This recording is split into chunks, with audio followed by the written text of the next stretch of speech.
আজকে যখন এই মেয়েটা এয়ারপোর্টে অপেক্ষা করছিল তখন একটা অচেনা ছেলে আসে, যে অনেকক্ষণ ধরে তার উপরে নজর রাখছিল। সে মেয়েটাকে একটা পেপার দেয় আর বলে যে সে একজন আর্টিস্ট, আর সে মেয়েটার এমন একটা সুন্দর ছবি তৈরি করেছে যে ছবিটা দেখে মেয়েটার মাথা ঘুরে যাবে। আর যখনই মেয়েটা ছবিটাকে দেখে তখন সত্যিই মেয়েটা অবাক হয়ে যায়।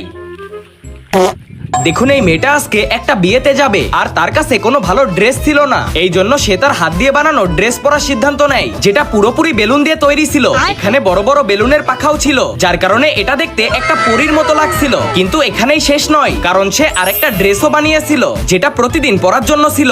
একটা ছোট নীল স্কার্ট, একটা টপ আর হ্যান্ডব্যাগ। তো বলুন তার ড্রেসগুলো কেমন হয়েছে?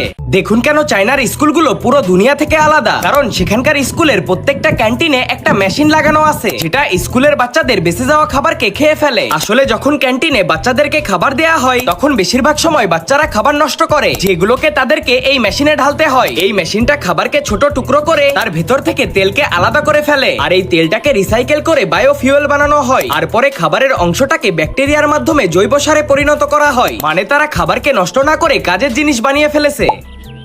এই রিংকে কাপের উপরে রেখে পেপারের চারটা কোণাকে এক এক করে জ্বালিয়ে দিন, কারণ এটা হলো রাশিয়ান জাদু। ধারণা করা হয় এর মাধ্যমে ভবিষ্যৎ জানা যায়। যদি এখানে জ্বলন্ত পেপারটা রিং এর কাছে আসে আর রিংটা তারপরেও কাপের ভেতরে না পড়ে, তাহলে কিছুই হবে না। কিন্তু যদি রিংটা কাপের ভেতরে পড়ে যায়, তার মানে হলো এই বছরই তোমার বিয়ে হয়ে যাবে। এই কারণে অনেক সিঙ্গেল রাশিয়ান এটাকে ট্রাই করে। তো বলুন, আপনিও কি এটা করতে চাইবেন?